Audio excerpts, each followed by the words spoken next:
ومن أحسن قولا ممن دعا إلى الله وعمل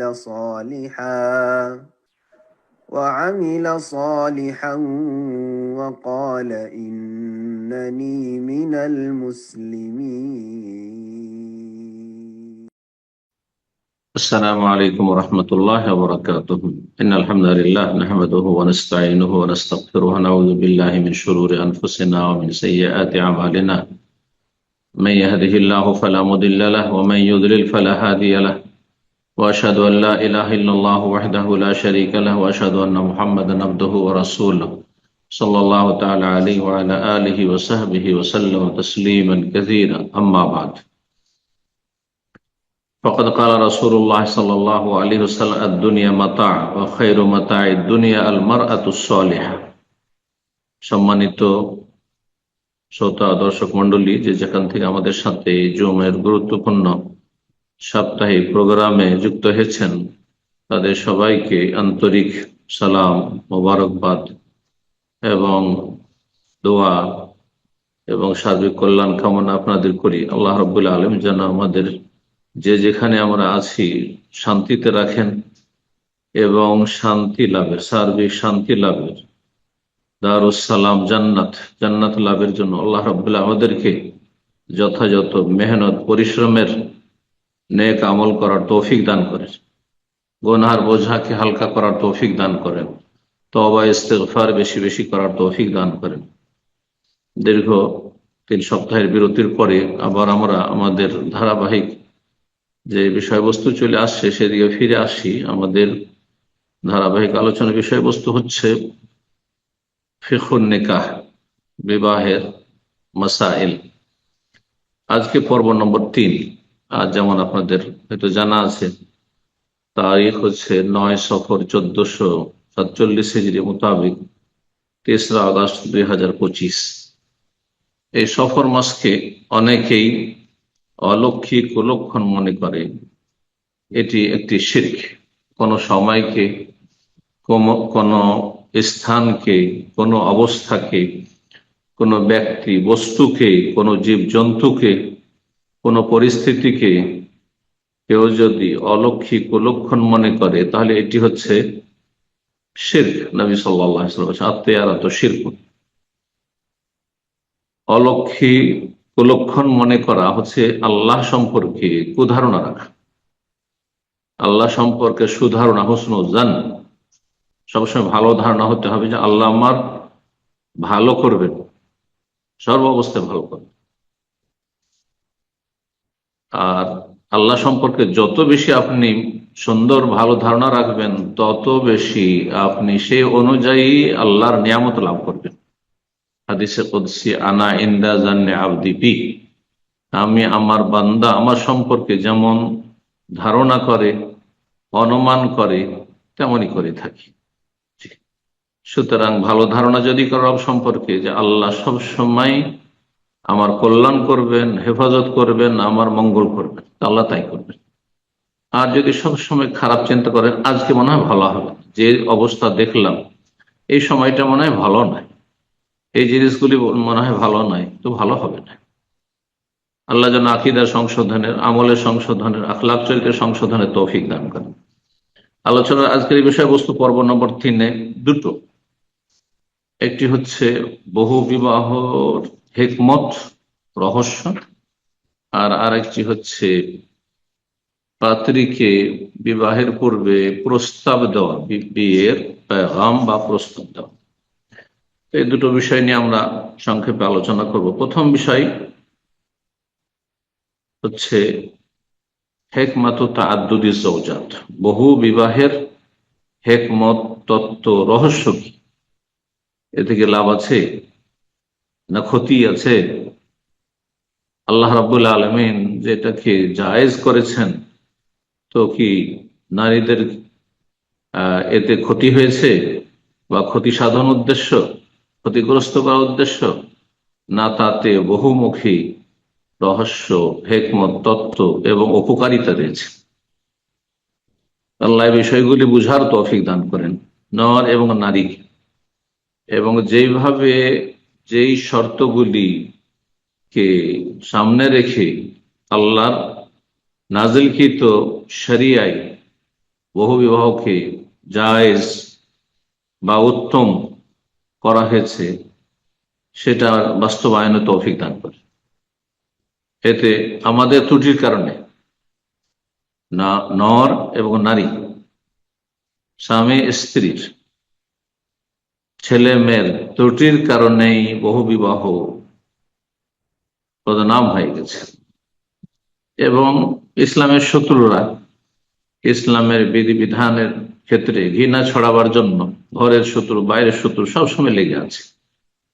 তাদের অনিষ্ট থেকে ইসলাম এবং মুসলিমদের এবং মুসলিম বিশ্বের আল্লাহ হেফাজত করেন। তো বহু বিবাহের হেকমত সম্পর্কে লেখক বলছেন যে আল্লাহ রাব্বুল আলামিন পুরুষের জন্য জায়েজ করেছেন, মুবাহ জায়েজ করেছেন যে একাধিক বিয়ে করবে। কতটা? একসাথে 4 জন নারীকে বিবাহ করে রাখতে পারবে, একই সময়ে 4 জনকে রাখতে পারবে সর্বোচ্চ, এর বেশি নয়।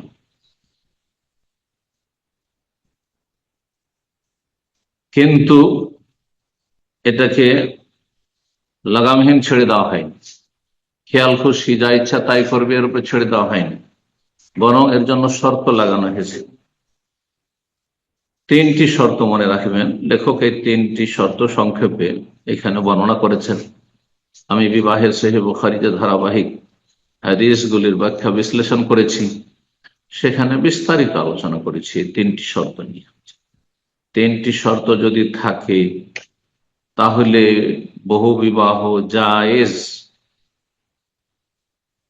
আবার একদল উলামায়ে কেরামগণ, বিজ্ঞ মুহাক্কিকিন উলামায়ে কেরাম, সালাফি উলামা বলছেন যে যা শুধু জায়েজ নয় বরং উত্তম। আল্লামা ইমাম শেখ আব্দুল আজিজ বিন বাজ রহমতুল্লাহ আলাইহ তার একটি ছোট্ট পুস্তিকা, জামে ইসলাম মদিনা মুনাওয়ারায় যখন লেখাপড়া করতাম সেই যুগে পড়েছিলাম, ফজলুত তাআদ্দুদি যাওজাত, কিতাবের নাম ছিল বহু বিবাহের ফজিলত। তার মানে বহু বিবাহ হচ্ছে উত্তম, কিন্তু শর্ত থাকতে হবে। যদি শর্ত পূর্ণ থাকে তাহলে উত্তম, শুধু জায়েজ নয়। একাধিক বিয়ে করাটাই ভালো। এটি হচ্ছে শরীয়তের আসল বিধান। কোরআনে কারিমে এদিকে ইঙ্গিত করা হয়েছে, আয়াতের দিকে আসছি তখন বিষয়টি স্পষ্ট করব। আর যদি শর্ত না থাকে তাহলে একটিতে ক্ষান্ত হইতে হবে। শর্ত আপনি পূরণ না করতে পারেন তাহলে একটিতে আপনাকে থেমে যেতে হবে। শর্ত পুরো হওয়ার পরেও যদি কেউ একাধিক বিয়ের শর্ত তার মধ্যে পরিপূর্ণ রয়েছে তারপরে বিয়ে না করে, কোনো গুনাহ নাই, একটি মুস্তাহাব ভালো কাজ। যদি সে করতে পারত তাহলে সেটা ভালো ছিল তার জন্য আর তার উম্মার জন্য, মুসলিম জাতির জন্য, মুসলিম জাতির নারীদের জন্য, আর মুসলিম জাতিকে গুনাহ থেকে রক্ষা করার জন্য, মুসলিম জাতির সংখ্যা বাড়ানোর জন্য, আল্লাহর বান্দাদের সংখ্যা, আল্লাহর জমিনে আল্লাহর ইবাদত বন্দেগী কারীদের সংখ্যা বৃদ্ধি পাবে, এটি শরীয়তের একটি মৌলিক বিষয়। এই সমস্ত হিকমাগুলি রয়েছে। লেখক বলছেন যে 4 পর্যন্ত একজন পুরুষ বিয়ে করতে পারে, কিন্তু শর্ত হচ্ছে বেশার্ত।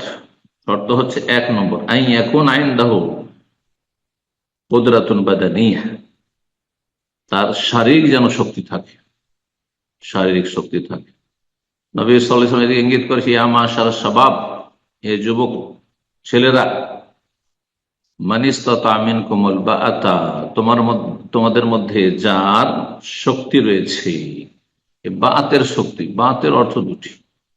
প্রথম অর্থ হচ্ছে শারীরিক শক্তি, কারণ শারীরিক শক্তি যদি না থাকে, জনশক্তি না থাকে, বিয়ে করে লাভটা কি? কেন বিয়ে করবে? সে তো হক আদায় করতে পারবে না। সে তো যাকে বিয়ে করবে তাকে গুনাহ থেকে রক্ষা করতে পারবে না। শারীরিক শক্তি। আর দ্বিতীয় অর্থ বাতের হচ্ছে তার সাথে আর্থিক শক্তি, নাফাকা, ভরণ পোষণের শক্তি, যেন হেম্মত থাকে যে আমি ভরণ পোষণ দিতে পারবো। শারীরিক শক্তি থাকতে হবে এক। অকুদরাতুন মালিয়া, দ্বিতীয় শক্তি হচ্ছে আর্থিক শক্তি, সামর্থ্য থাকতে হবে যে দুটো স্ত্রীকে সসম্মানে রাখতে পারবেন। এই না যে একই রুমে ঢুকিয়ে রাখবেন, একই উঠানে রাখবেন, আর ডেইলি ঝগড়া ফাসাদ চলতে আছে। একাধিক বিয়ে কিসের জন্য? একের বেশি কেন বিয়ে করেছেন আপনি? আপনি সুখে থাকার জন্য না অশান্তি সৃষ্টি করার জন্য? নিজের জন্য অশান্তি, আর আপনার স্ত্রীদের জন্য অশান্তি, এই জন্য আপনার বাপ মায়ের জন্য অশান্তি, আপনার আত্মীয় স্বজনদের জন্য অশান্তি, আপনার ছেলে মেয়েদের জন্য অশান্তি, এই জন্য না, মোটেই না, মোটেই না। তাহলে আপনাকে দুই স্ত্রীর জন্য, হ্যাঁ, ভিন্ন ভিন্ন বাড়ির ব্যবস্থা করতে হবে। সেটা আপনার খড়েরই হইতে পারে, খড়ের যুগ থাকে। টিনের যুগ থাকলে আপনার গ্রামে তাই আছে, টিনের বাড়ি হইতে পারে। যেমন অবস্থায় আছেন তেমন হইতে পারে, কিন্তু দুটো ভিন্ন ভিন্ন বাড়ি হইতে, যাতে ফিতনা ফাসাদ থেকে, অশান্তি থেকে, বিশৃঙ্খলা থেকে, সীমালঙ্ঘন থেকে, মানুষ যখন নিজেকে আয়ত্ত না রাখতে পারে, বিশেষ করে সতীনের যে, হ্যাঁ, জ্বালা, সেটা বরদাস্ত না করতে পারলে অনেক সময়, হ্যাঁ, আল্লাহ ভীরু মহিলাও সীমালঙ্ঘন করতে পারে, কবিরা গুনাহে লিপ্ত হইতে পারে, বান্দার হক নষ্ট করতে পারে। যার ফলে এসব থেকে রক্ষা করতে হবে, আলাদা আলাদা বাড়ি করে দিতে হবে। কুদরাতুল মালিয়া, খাওয়া দাওয়ার ব্যবস্থা দিতে হবে। যেসব হকুক রয়েছে সেই হকগুলি আদায় করতে হবে। আর্থিক শক্তি হইতে হবে। 3 নম্বর হচ্ছে কুদরাতুন আলাল আদলি বাইনাহুন্না, এবং এতটা ক্ষমতা থাকতে হবে যে একাধিক স্ত্রীর মাঝে যাতে করে সে সুবিচার প্রতিষ্ঠিত করতে পারে, ইনসাফ করতে পারে। যেটিকে আমি নিজের ভাষা বলি কুদরাতু ইমানিয়া, ইমানি শক্তি, তাকওয়ার শক্তি, আল্লাহ ভীরুতার শক্তি। ইমান এবং তাকওয়া, আল্লাহর ভয় ভীতি এতটা রয়েছে যে আপনি একটু ডানে বামে ঝুঁক যাবেন না, একজনের দিকে ঝুঁকে যাবেন না আপনি। অন্তর আপনার, হ্যাঁ, যেহেতু আয়ত্ত নেই রব্বুল আলামিন, যিনি, হ্যাঁ, মালিকুল কুলুব, তার হাতে, সেজন্য অন্তরের ভালোবাসার কম বেশি অনিচ্ছাকৃত যেটা হয়ে যাচ্ছে সেটা আল্লাহ মাফ করেছেন, কিন্তু ইচ্ছাকৃত আপনি কোন দিকে ঝুঁকে যাবেন, ফালা তামিলু কুল্লাল মাইল, আল্লাহ বলছেন। হ্যাঁ, মোটেই এইভাবে ঝুঁকে যেতে পারবে না। ফাতাযারুহা কাল মুআল্লাকা, একটিকে ঝুলন্ত অবস্থায় হ্যাঙ্গিং এ রেখে দেবে, হারাম, কাবিরা গুনাহ। এই 3টি শর্ত: শারীরিক শক্তি, আর্থিক শক্তি, ইমানি শক্তি, তাকওয়ার শক্তি, আল্লাহ বুঝার এবং আল্লাহ ভীরুতার আমল করার তৌফিক দান করেন। লেখক বলতে চাইছেন যে এটি হচ্ছে মুবাহ, কিন্তু যেমনটা বললাম যে একদল বিজ্ঞ আইম্মায়ে কেরাম, উলামায়ে কেরাম বলেছেন যে এটি ফজিলতপূর্ণ, ও বিবাহ ফজিলতের। জি, কেন বহু বিবাহ, কেন এই শর্ত সামনে রেখে যদি শর্ত পূরণ করতে পারেন তো আপনার জন্য সেটি ভালো। কেন? লেমাফি জালিমিনাল মাসালিহিল কাসীরা, কারণ এতে বহুমুখী উপকারিতা রয়েছে, বহুমুখী উপকারিতা রয়েছে। চিন্তা করুন, একজন পুরুষ, সে তার চাইতে হয়তো 5 বছর 10 বছরের ছোট মেয়েকে বিয়ে করবে বয়সে, কিন্তু কিছু কিছু মেয়ে আছে যারা অবিবাহিতা, যাদের বয়স বেশি হয়ে গেছে, 25-30 পার হয়ে চলে গেছে, 35-40 হয়ে গেছে। শুধু একটিতে ক্ষান্ত যদি হয় সবাই, তাহলে বিয়ে করতে চাইবে না, কিন্তু দ্বিতীয়, তৃতীয়, চতুর্থ হিসাবে হয়তো এই বয়সিকা মেয়েগুলোকে বিয়ে করতে চাইবে।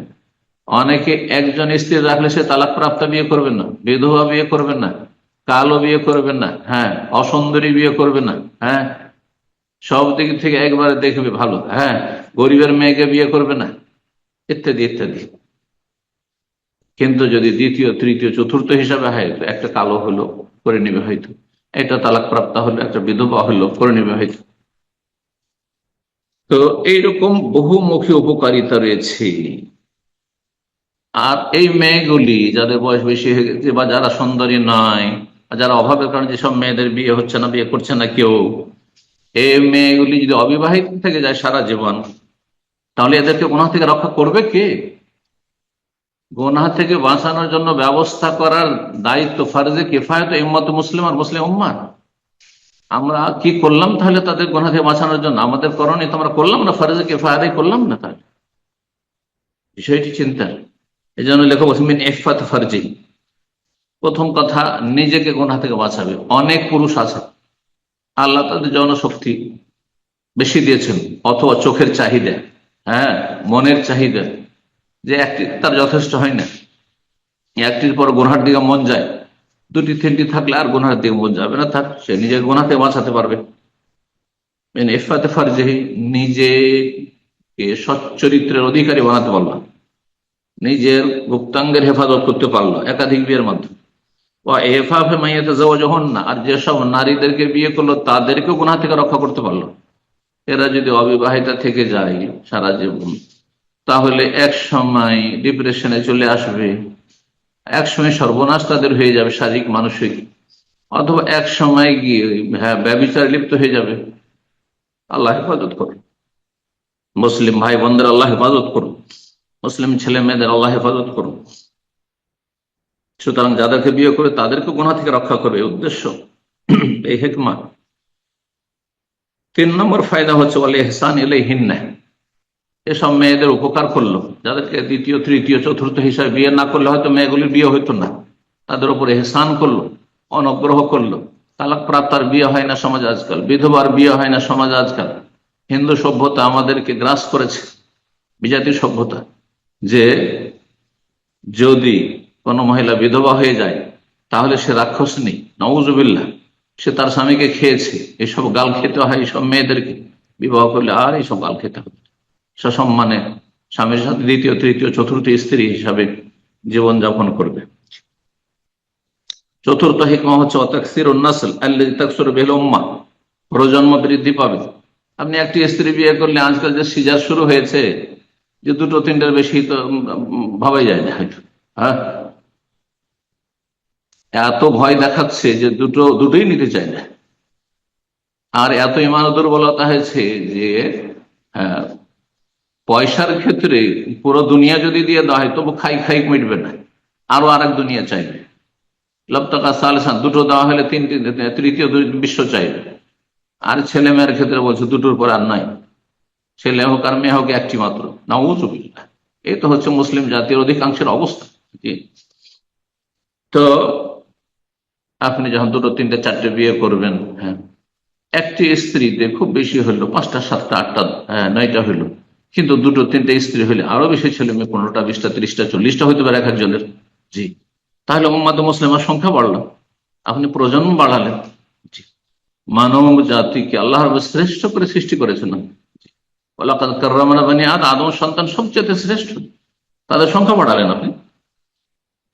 আর বিশেষ করে 5 নম্বর হিকমা ওয়ায়াকসুরু বিহি মাইয়াবুদুল্লাহ ওয়াহদাহ, যারা এক আল্লাহর ইবাদত করে তাওহীদ ভিত্তিক সুন্নাহ ভিত্তিক, শিরক বিদআত থেকে বেঁচে থাকবে, নাস্তিকতা থেকে বেঁচে থাকবে, হ্যাঁ, বাতিল থেকে কুফর থেকে বেঁচে থাকবে, আর এক আল্লাহর ইবাদত করে মুসলিমের ছেলে মেয়েরা, এদের সংখ্যা বৃদ্ধি করলেন। আল্লাহর জমিনে আল্লাহর ইবাদতকারী সংখ্যা বৃদ্ধি করলেন আপনি। আপনার বেশি বেশি ছেলে মেয়ে নেই, যেটা এক স্ত্রী দ্বারা সম্ভব নয় হয়। তারপরে ফাইন খাফা, যদি আশঙ্কা হয়, আল্লাহ ইয়াদিলা বাইনাহুন্না, যে এদের মাঝে আমি বিয়ে যদি করি দুটো তিনটা, তো আমি ইনসাফ করতে পারবো না, ইমান দুর্বল আমার, হ্যাঁ, শরীর স্বাস্থ্য দুর্বল একেবারে, হ্যাঁ, আর্থিক অবস্থা খুব খারাপ, দ্বিতীয় বিয়ে করলে দ্বিতীয়টা দেখবেন, প্রথমটা দেখবেন না, অথবা প্রথমটা চাবেন দ্বিতীয়টাকে দেখবেন না, সুযোগের সন্ধানই থাকবেন। যদি ইনসাফ করতে অপারগ হন, ভয় হয়, আশঙ্কা হয়, তাহলে একটি বিয়ে করবেন, একটি বেশি বিয়ে করে যায় নয়। তখন একটি বিয়ে করার যদি সাহস না থাকে, তখন শরীয়তে আর একটি বিধান রয়েছে, দাসীর প্রথা, যেটি আজকাল বর্তমান নেই। লেখক বিষয়টি উল্লেখ করেছেন। আল্লাহ রাব্বুল সূরা নিসা আয়াত নম্বর 3 ইরশাদ করে, ওয়াইন ফিরতুম আল্লাহ তুকসিতু ফিল ইয়াতামা, তোমাদের যে আশঙ্কা হয় যে তোমরা এতিম মেয়েকে বিয়ে করলে তার যথাযথ হক আদায় করতে পারবে না, সুবিচার করবেন না। কারণ এতিম তোমার বাড়িতে লালিত পালিত হয়েছে এতিম মেয়েটি, আর তারপরে হয়তো 9-6 করবে, তার মোহর দিতে গিয়ে হক ঠিকভাবে দেবে না, আর সে কিছু বলতেও পারবে না, যেহেতু আপনার দান অনুদান খেয়ে বড় হয়েছে। তাহলে ওদেরকে বিয়ে করিও না, আল্লাহ বলছে। এতিম মেয়েকে অন্য জায়গায় বিয়ে দাও, তুমি নিয়ে বিয়ে বিয়ে করিও না, আর তোমার ছেলের সাথে বিয়ে দিও না। ফানকিহুমা তাবা লাকুম মিনান নিসা, তোমাদের জন্য যা পছন্দ হয় নারী জাতি থেকে বিয়ে করো। মাসনা ওয়া সুলাসা ওয়া রুবা, দুই দুই, একসাথে দুইজন করে রাখেন। সোলাসা তিন তিনটি করে রাখেন, ও রোবা চার চারটি করে রাখেন একই যুগে। তো দুই দিয়ে আল্লাহ শুরু করেছেন। যে কথাটি বলছিলাম যে বহু বিবাহই আসল শরীয়তের উত্তম, এর দলিল হচ্ছে আল্লাহ এক স্ত্রী দিয়ে শুরু করেননি। মাস না দুই দুই বিয়ে করো, হ্যাঁ তিন তিন বিয়ে করো, চার চার বিয়ে করো। ফাইন খিফতু আল্লাহ তাদেলু, যদি এই ভয় হয় যে ইনসাফ করতে পারবো না, দুটো একসাথে রাখলে, তিনটে একসাথে রাখলে, চারটে একসাথে রাখলে, ফাওয়াহিদা, তখন একটি করো। তাহলে অপারগ হলে একটি আল্লাহ বলেছেন, তার যেটা আগে উল্লেখ করেছেন সেটি হচ্ছে উত্তম, অর্থাৎ বহু বিবাহ হচ্ছে উত্তম। এটি হচ্ছে শেখ বাদ রাহিমাহুল্লাহর দলিল কোরআন কারীমের আয়াত থেকে, আর বেশ হাদিস এবং আসার সালাফে সালেহিন সাহাবায়ে কেরামদের নিয়ে এসেছেন।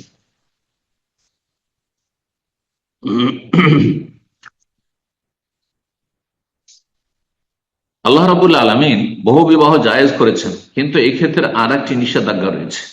বহু বিবাহের ক্ষেত্রে আপনার স্ত্রীর নিকট আত্মীয় যারা খুব মেয়ে, অন্যান্য মেয়েরা রয়েছে, তাদেরকে বিয়ে করবেন না। যাদের সাথে খুব কাছের রক্তের সম্পর্ক রয়েছে, ঘনিষ্ঠ সম্পর্ক রয়েছে, আত্মীয়তার, যেমন আপনার স্ত্রীর বোনকে বিয়ে করতে পারবেন না, আপন বোন, সৎ বোন, বৈমাত্রীয়, বৈপিত্রীয়, হ্যাঁ হ্যাঁ, এগুলোকে বিয়ে করতে পারবেন না।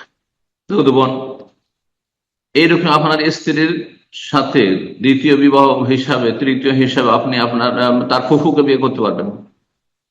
আপনার স্ত্রীর খালাকে বিয়ে করতে পারবেন না। দুই স্ত্রী রাখবেন, আপনার স্ত্রী আর তার খালা, জায়েজ নয়, হারাম। কারণ সতীনে সাধারণত সম্পর্কের টানাপোড়া থাকে, নিকট আত্মীয়দের মাঝে এই সতীন হওয়ার কারণে সম্পর্ক ছিন্ন ভিন্ন হয়ে যেতে পারে, সম্পর্কের অবনতি ঘটতে পারে। আর আত্মীয়তার সম্পর্ক বহাল রাখা ফরজ, আত্মীয়তার সম্পর্ক ছিন্ন করা হারাম, কাবিরা গুনাহ এবং জাহান্নামে যাওয়ার কাজ। রাসূলুল্লাহ বলেছেন লা ইয়াদখুলু জান্নাতা কাতিউ, আত্মীয়তার সম্পর্ক ছিন্নকারী জান্নাতে যাবে না। মানে প্রথমখানে জান্নাতে যাবে না, জাহান্নামের শাস্তি পেতে হবে। তারপরে তহিদ সুন্নাহ ফরজ ওয়াজিব ঠিক থাকলে, আসল ইসলাম ঠিক থাকার কোনোদিন ফিরে আসতে।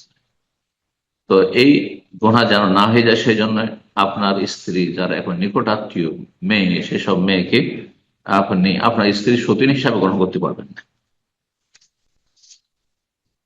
দ্বিতীয় বিষয় যেটি বলতে চেয়েছিলাম সেটি হচ্ছে বিয়ে করার জন্য মেয়েকে প্রস্তাব দেওয়া। প্রস্তাব দেওয়ার ক্ষেত্রে আপনি প্রস্তাব সরাসরি মেয়ের কাছে পাঠাবেন না, এতে ফিতনার আশঙ্কা রয়েছে। এটা হচ্ছে গোপন রাস্তা।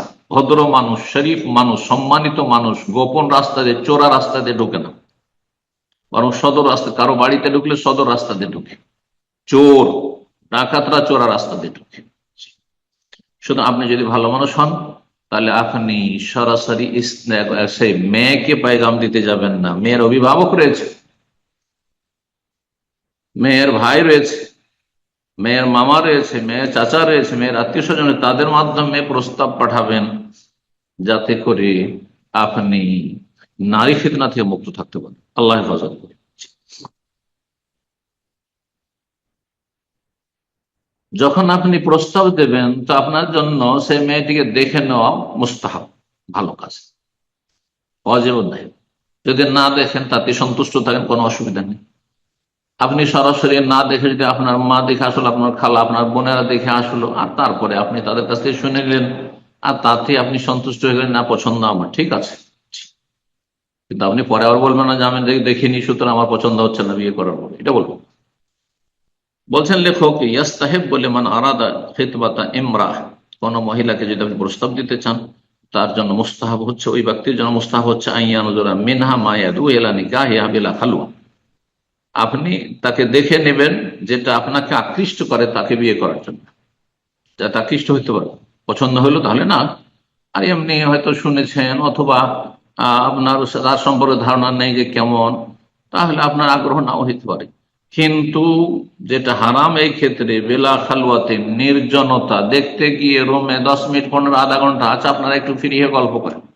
আমাকে একজন ভিআইপি ভাই হজে এসেছে, আর হজে এসে বলছে যে আমার মেয়েরও তো একটা স্বাধীনতা আছে, নওজুবিল্লাহ, এত জাহালাত এদের মধ্যে।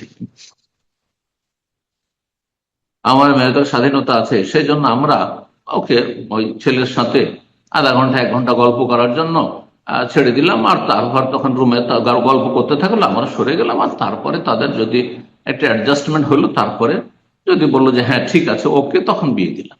হারাম, এটা জায়েজ নেই, এটা নির্জনতা, হারাম। জি, এই অনুমতি বাবা মা দেয়, তারাও গুনাহগার, এবং সে মেয়ে গুনাহগার, সেই ছেলে গুনাহগার। দেখো বসে বেলা খালো, নির্জনতা না, সবার সামনে, মেয়ের মায়ের সামনে, মেয়ের বাবার সামনে, মেয়ের ভাই বোনের সামনে। জি, ওয়ালা ইউসাফিহা, মুসাফা করবেন না, হ্যান্ডশেক করবেন না। ওয়ালা আও ইয়ামাসসা বাদানা, শরীর স্পর্শ করে দেখবেন না, যে দেখি নরম না শক্ত, হ্যাঁ হাত পাগুলো, না, জায়েজ না। ওয়ালা ইয়ানশুর মা রাআ মিনহা, যদি তার শরীরে কোনো কিছু আপনার অপ্রীতিকর মনে হয়, দেখতে পছন্দ না হয়, বা কোনো যা দোষ ত্রুটি আইব আছে, আপনি কি রাস্তাঘাটে বলে বেড়াবেন না যে মুখের মেয়ে দেখতে এমন। ওয়ালিল মারআতি আন তানজুরা ইলা খাতিবিহা কাযালিক, এইরকমই মেয়েও প্রস্তাব দাতাকে দেখতে পারে, তার দিকে তাকে দেবে। এই নয় যে আমাদের দেশের ওই গ্রামে গঞ্জের মেয়েদের মতো এবার মাথা নিচু করে থাকবে আর দেখবেন, দেখবে। আর আজকালকার এই কলেজ, স্কুল, কলেজ, ইউনিভার্সিটি সহ শিক্ষায় যে বেহায়া আর ফ্রি মিক্সিং, এটাও যেমন হারাম তেমনই এটা পছন্দনীয় নয়। যে দেখতে এসছি, একটুও সে মেয়েটি দেখলো না, আর বিয়ে হয়ে স্বামীর ঘরে গিয়ে বলছে আমার পছন্দ না এইসব। হ্যাঁ, দেখতে করছি, দেখতে কালো না, দেখেনি কালো না সাদা, সুন্দর না আর কিছু, দেখে দেখেন। তো মেয়েও দেখে নিবে এক নজর তাকে। ফাইলাম নজর এলে, যদি মেয়েটিকে দেখা সম্ভব না হয়, সুযোগ হইল না অথবা সম্ভব হলো না যে কোনো কারণে, বা আসা ইমরাতান শেখাতান, আপনার আস্থাভাজন কোনো মহিলাকে পাঠান, আপনি আপনার যার উপর আস্থা আছে সে দেখে আসবে, সুম্মাতা সিফাহু, আর তারপরে আপনার সামনে তার গুণাবলী বর্ণনা করবে যে হ্যাঁ দেখতে এমন আর এইসব যোগ্যতা রয়েছে। আজকাল শিক্ষা দীক্ষা দেখা হচ্ছে, সুতরাং সেটা দেখে নেবেন, যা আপনার প্রয়োজন দেখে নেবেন, আর তারপরে আপনার পছন্দ হলে বিয়ে বসবেন। মাসলা আরেকটি বলছেন লেখক এখানে, যদি কোনো মহিলার স্বামী মারা যায়, বিধবা হয়, তারপরে দ্বিতীয় সংসার করে, তার অন্য স্বামীর সাথে বিয়ে বসে, তাহলে জান্নাতে কার সাথে থাকবে? দুইজনে, আগের স্বামীও জান্নাতি আর পরের স্বামী জান্নাতি, কার সাথে থাকবে? বলছেন ফাহিয়ালি আখেরে আজওয়াজিহা ইয়াউমাল, কয়েকজন স্বামী যদি গ্রহণ করে থাকে, একজন পর একজন মারা গেছে, আবার বিয়ে করেছে, আবার বিয়ে করেছে, যেমন সাহাবা ইকরাম তাবেঈনদের জামানে এমনটা হয়তো, বিনা বিবাহতে বিধবারা থাকতেন না কেউ, এক মহিলার কয়েকবার করে বিয়ে হইত। জি, স্বামী মারা গেছে, স্বামী শহীদ হয়েছে, তারপর আবার সাথে সাথে বিয়ে, ইদ্যত পার হলে বিয়ে বসেছে। তো বিধবারা আজকাল এমনিতে ছেলে মেয়েদের মানুষ করার বাহানায় থেকে গিয়ে গুনায় লিপ্ত হচ্ছে, অধিকাংশ অধিকাংশ গুনায় লিপ্ত হচ্ছে, আল্লাহ হেফাজত করুন। তো যদি বিধবা মহিলা দ্বিতীয় তৃতীয় বিয়ে করে, তাহলে সর্বশেষ স্বামীর সাথে কিয়ামতের দিন থাকবে, অর্থাৎ হাসরের মাঠে সর্বশেষ সাথী, সর্বশেষ স্বামীর সঙ্গী হবে, জান্নাতের সঙ্গী হবে। বিবাহ শাদীর ক্ষেত্রে আজকাল আর একটি নাজায়েজ কাজ হচ্ছে, সেটা হচ্ছে ছবি দেওয়া। ছবি দেওয়া জায়েজ নয়, ছবি নেওয়া জায়েজ নয়। হতে পারে তার সাথে বিয়ে হলো না, ছবিটি অন্য হাতে চলে যেতে পারে। জি, বিভিন্ন ভাবে ব্ল্যাকমেল হইতে পারে, ক্ষতিগ্রস্ত হতে পারে সে মেয়েটি, মেয়ের পরিবার, সুতরাং এটা মোটেই জায়েজ নয়। জি, ইয়াহরামু তাবাদুল সুওয়ার ফিল খিতবাতি ওয়া গায়রিহা, প্রস্তাবের ক্ষেত্রে বা অন্য কোনো ক্ষেত্রে একজন আরেকজন, বান্ধবীকে দিয়ে দিল আমার ছবি, আর তোমার ছবিটা একটু দেখাও, এসব জায়েজ নাই। কারণ হতে পারে বান্ধবী তার স্বামীকে দেখিয়ে দিল, তার ভাইদেরকে দেখিয়ে দিল, আর তার অন্য কোনো ফ্রেন্ডকে দেখিয়ে দিল। সুতরাং এই ছবি, মহিলাদের ছবির লেনদেন, আদান প্রদান, এটি জায়েজ নয়। বিয়ে করবে সরাসরি এসে দেখে। জি, আরেকটি মাসলা হচ্ছে যে একজন প্রস্তাব দিয়ে ফেলছে অলরেডি কোনো মেয়েকে, আর তার সাথে কথাবার্তা মোটামুটি একটু এগিয়েও গেছে, তাহলে যতক্ষণ না ছেড়ে দেবে ততক্ষণ আপনি পয়গাম দেবেন, আর প্রস্তাব দেবেন। প্রস্তাব দেওয়া জায়েজ না, নিষেধ রয়েছে। কিন্তু প্রাথমিক অবস্থায় যদি একসাথে কয়েকটা পয়গাম যদি আসে, তো এর বৈধতার দলিল রয়েছে নবী সাল্লাল্লাহু আলাইহি ওয়াসাল্লামের কাছে। ফাতিমা বিনতে কায়েস রাদিয়াল্লাহু তাআলা আনহা এসে বললেন যে ইয়া রাসূলুল্লাহ, আমাকে পয়গাম দিয়েছে মুআবিয়া আর পয়গাম দিয়েছে আবু জাহাম, এই দুইজন পয়গাম দিয়েছি, আপনার পরামর্শ নিতে এসেছি। তাহলে বোঝা গেল একসাথে দুটো পয়গাম প্রস্তাব গ্রহণ করেছেন তিনি বা তার পরিবার গ্রহণ করেছে, আর এই দুজন পয়গাম দিয়েছে। তো প্রাথমিক অবস্থায় এই জন্য ওলামারা বলছেন, আর এটি ঠিক যে প্রাথমিক অবস্থায় একেবারে যদি থাকে বা একসাথে আসে তাহলে একাধিক পয়গাম আসলে কোনো অসুবিধা নেই।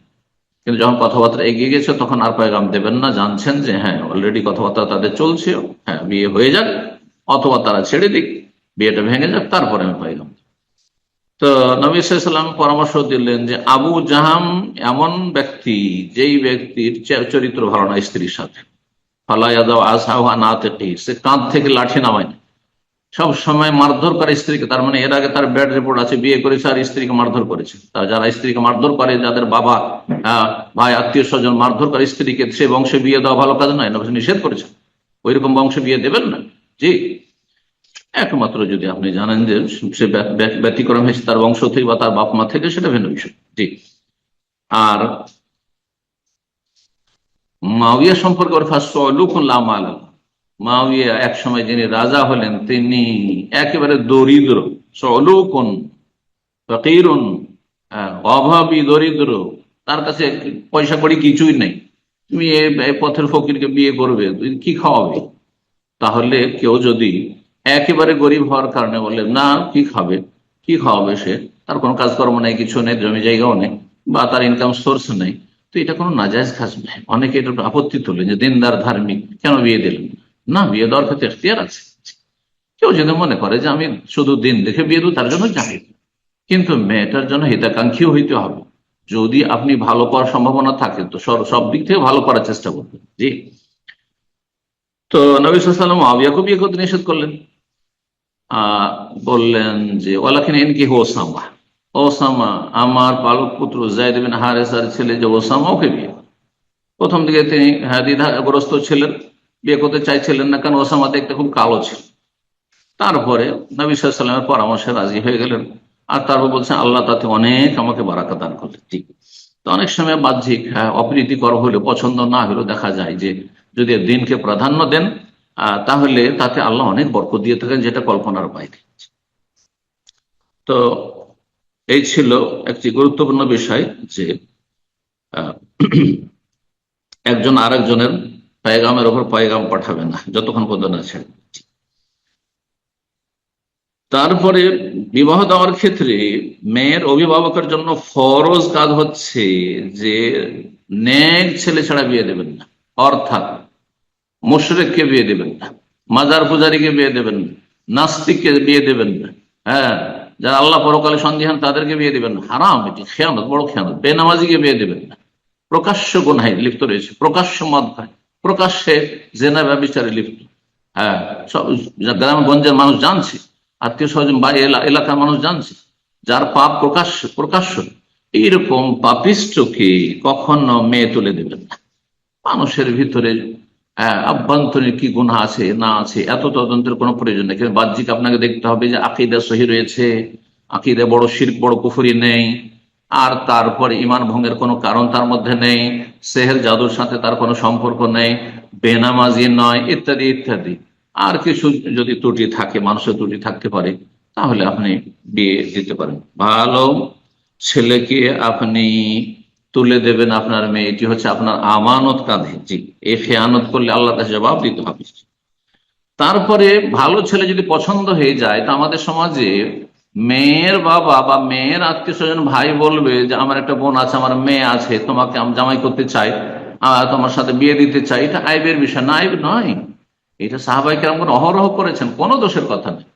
এই জন্য লেখক ইনসান কোনো অসুবিধা নেই যদি কোনো ব্যক্তি কোনো ভালো মানুষ পেয়ে যায় আর তার সামনে তার মেয়েকে পেশ করে বা বোনকে পেশ করে যে আমার মেয়েকে বিয়ে করে নেন, আমার বোনকে বিয়ে করেন, আল্লাহ আহলিল খাইর ওয়াসসালাহ, ভালো মানুষ যদি পায়, নেক মানুষ পাবে তাসদিদ সমাজ বিয়ে দেওয়ার জন্য, তো কোনো দোষের কথা নয়। জি। আর এর জন্য তিরস্কারও যেন না করা হয়, পরে তোমরাই তো দিয়েছিলে, আমরা কি গিয়েছিলাম গরজ করে, এরা বদ প্রকৃতির লোক, না কখনো খোটা দেবে না, আর কখনো খারাপ আচরণ করবে না, কষ্ট দেবে না। তো কথা লম্বা হয়ে যাচ্ছে, এখানে আলোচনা শেষ করি। আল্লাহ রাব্বুল আলামিন যেন আমাদেরকে সহি কথা জানার তৌফিক দান করেন এবং সহি শুদ্ধ আমলের তৌফিক দান করেন, আর সমস্ত হারাম নাজায়েজ থেকে বেঁচে থাকার তৌফিক দান করেন। আমাদের সার্বিক জীবনে, আর বিশেষ করে দাম্পত্য জীবনে আল্লাহর মুসলিম ভাই বোনদের, মুসলিম ছেলে মেয়েদের আল্লাহ যেন সার্বিক শান্তি দান করেন। জাযাকুমুল্লাহু খাইরান ওয়া সাল্লাল্লাহু ওয়া সাল্লাম নবিয়ানা মুহাম্মদ ওয়া আলা আলিহি ওয়া সাহবিহি আজমাইন।